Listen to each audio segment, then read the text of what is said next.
I started working on health, where we focused very much on post-colonial, essentially reconstruction and construction of a modern health system led by the state, both in terms of investment and then in financing and management, almost crept up on us.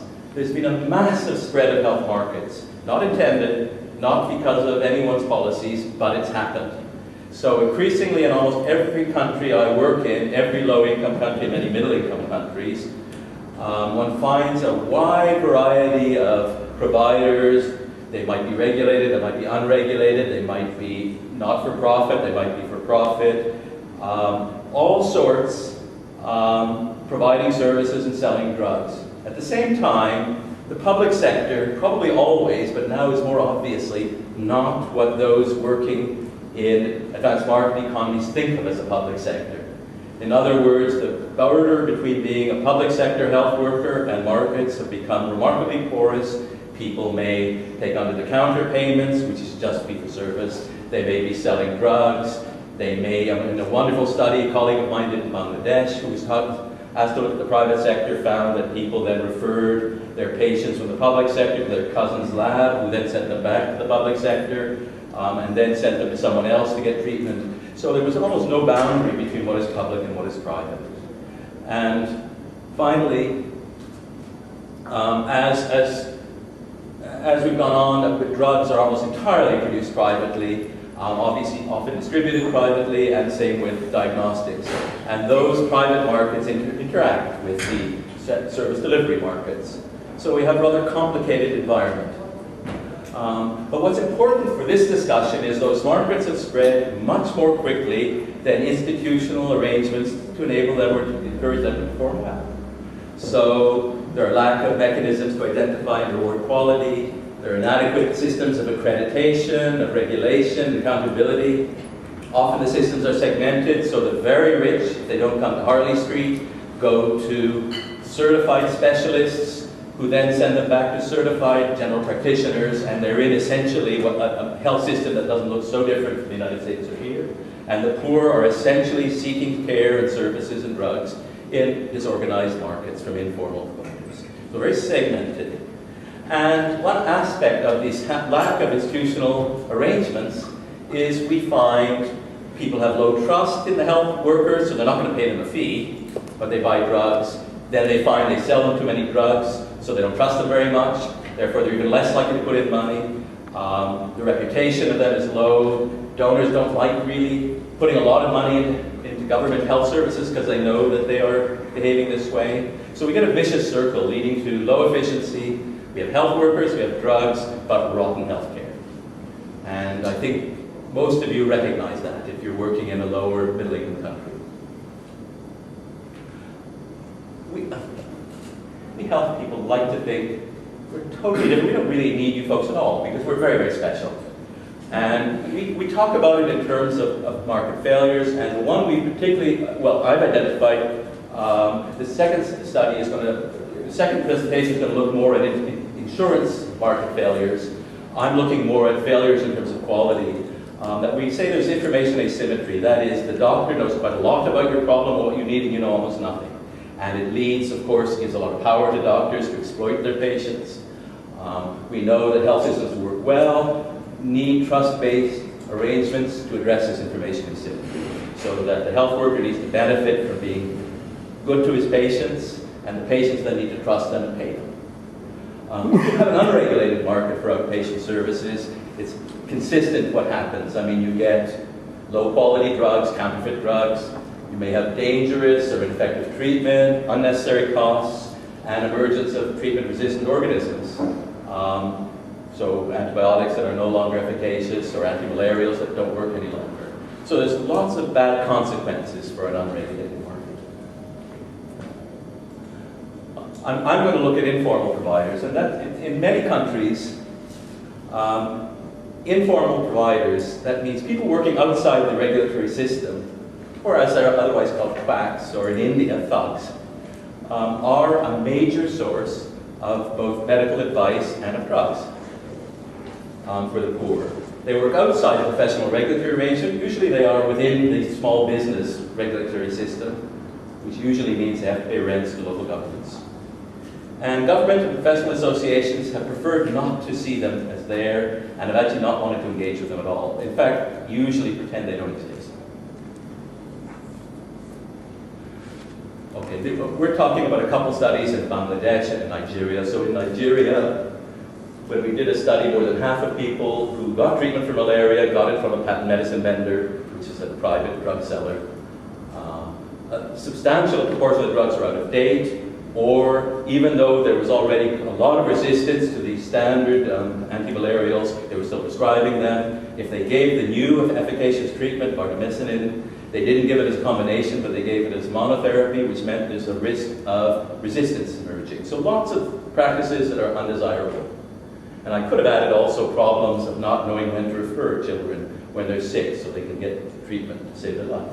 In Bangladesh, 65% of people who visited a health provider in Chikara district went to a village doctor. These are people who, one way or another, have got a bit of skill, opened up basically a pharmacy, and are now prescribing drugs. And when we looked at what they were prescribing, 18% of the prescriptions were appropriate. Now this is by a public health doctor, to set the bar high. 7% were positively harmful, probably making them worse than if they hadn't gone to a doctor. And 3/4 were basically unnecessary, didn't actually treat the problem, and were essentially a waste of money. I think experience shows us that simple interventions to deal with informal providers don't work. A number of people have carried out training of informal providers. It has little impact if you haven't changed how their patients see what they want. So if the patients still ask for injections or ask for steroids, they're not going to deny it. Oh, and if it doesn't look at the incentives people have. So training on its own doesn't work. Formal regulations tend not to work, mainly because they're not enforced. And often there are a lot of informal arrangements that we don't know about but are very important. Markets for drugs and for services are intertwined. So in Bangladesh we found that the drug detail men were very important, both in terms of giving financial incentives and information. And we need to look at that market, the drugs market. And, well, the obvious politics and power relationships influence outcomes and we move faster. We basically wanted to take a market systems approach to looking at this. So we identified 3 main issues we wanted to look at. Where are they getting the knowledge and products? Well, some people had little short training courses. I put apprenticeships, but I have to admit what this is a number of them had worked in a pharmacy. They looked at the prescriptions doctors wrote, put them in their pocket, and then opened up a business and gave the same prescriptions. Apprenticeships. Or they might have had an apprenticeship with their father or mother who's running a practice. Advertising is important, and drug detail men who are working for drug wholesalers are probably the most important source of information. Livelihood strategies, well, it's difficult for them to charge a consultation fee. They don't have a very high reputation. People don't want to pay them just for a little bit of advice. So they have to make money from selling drugs. And they make money from getting commissions or kickbacks from the wholesalers for pushing a particular product. They need to build a reputation because it's a competitive market. Word of mouth is very important, but we also found self-regulation through associations, and we'll come back to this later. Building a reputation through a partnership with a reputable partner is another strategy that's possible. Okay, I won't go through this, but we were asked to show you who's involved in the intervention. But in Nigeria, it's Ibadan School of Public Health and others, and in Bangladesh, ICDDR B, a research institution, and others.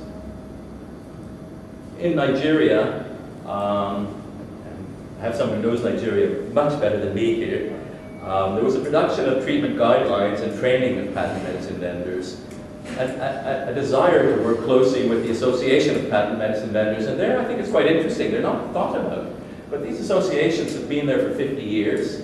They have quite detailed rules and regulations about how to deal with members and how to punish members who are out of line, etc. And they are see themselves as important players.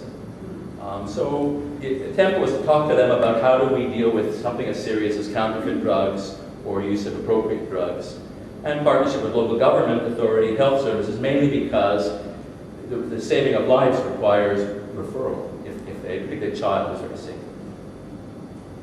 In Bangladesh, similar intervention is schools. Well, A research institute would produce treatment guidelines, a very nice book, and train village doctors. They established a network. They didn't have that history of a network of associations like in West Africa of village doctors to ensure adherence to standards of treatment and reduce inappropriate care. But they do have a tradition of local government and NGOs who produced a sort of local health watch to try to be informed about how these health workers, village doctors were performing. Outcomes. In Nigeria, I think what we can say is the associations were very keen to participate in partnerships for drug quality and appropriate prescriptions, mainly because they saw it as good for themselves and good for their members. And we're very keen to get legitimacy in the system. Drug distribution networks are a very important influence on the performance, and they're very different in different parts of the country. We don't have time for detail. I think the key thing here is that government's decision and the decision of donors to provide subsidized combination or medicine therapy, both through the public sector and through markets, changes everything. It makes it very important that one finds effective ways of doing it and reduces the chances of bad things happening. And we need a lot more work on the business model for patent medicine vendors, and for that matter, the role and the incentives for their associations. In Bangladesh, our partners were disappointed that the training plus the association seemed to lead to an increase in prescriptions, but both useful ones and harmful ones. Village doctors loved the intervention because they got the training and the reputation. But what was found is they said, well, if someone comes, and I've been told not to give steroids, but if my patient comes and says, I want them, and if I say no, they'll just go next door, so I will give them. So clearly the training on its own, and even the work of their association wasn't enough. They didn't want to refer to government facilities because government health workers basically insult them to their patients and say, why are you going to these crazy, quacks? So they didn't want to do that, but they were very keen. They had started using, there was a mobile phone consultation service where you phoned up on a premium rate and spoke to a doctor, and they found 15% of their consultations were with village doctors. And so they were very keen on the idea of a partnership with this M-Health company, and that's what we're going to do in the second phase. And again, we need more work to develop a business model for these village doctors. How can they make a living without simply selling useless drugs? And for that matter, we need a business model for any partner that works with them. Lessons. Well, I think the lesson that you've heard all day yesterday, I'm sure, is intervention should be based on an analysis of the market system, and that includes the drug distribution system, and increasingly with the importance of advertising and of M-Health, etc., with new knowledge intermediaries. So we need to see them all, how they fit together in the system. Sustainable interventions need to include a realistic business model for informal providers. They have to make a living, and for any other partners. We can't assume that things will happen just because we like them to. So we need to know the incentives and how they change with intervention. Effective interventions are likely to involve partnerships between organizations with different agendas and different capabilities. Now in Bangladesh, we're talking about a partnership between basically small businessmen in villages and a reasonably large mobile phone health company. They're quite different organizations. There's not a big history of those kind of partnerships, and that's going to be difficult to learn how to link them together.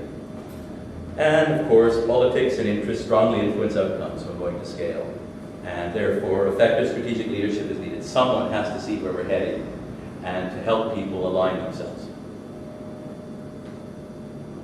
Well, I was asked to say a bit about where we see things going, and I've just been giving you a story about informal providers. It's not all we do in the Future Health Systems Consortium, so I just put a couple of ways we see it moving forward. First, we have interventions. We have another 5 years of funding, and we're developing interventions closely with national stakeholders, and this is mainly done by our country partners. In Bangladesh, I've told you, it's going to move forward through a partnership between an M-Health company and village doctors. We perceive that because there are real issues about how the different players in health market systems should interact in this new environment, that there's a need for learning by all of them about their new roles. And we held a meeting in Dhaka with both innovators and with researchers and government officials, and it was clear that there was a need for, let's say, quite rapid real-time learning between all those players so that they can learn together how to realign their relationships. We've been working well. We visited the retreat of the different health advisors, and I think we see informal relationships with health advisors as being a very useful thing for us to do as a consortium. We've been asked to facilitate consultations by the Rockefeller Foundation, again, for them to think through what should they be doing in their next phase of work on engaging with health markets. And I kind of see this discussion as part of that, and we will be reporting your good ideas back to them.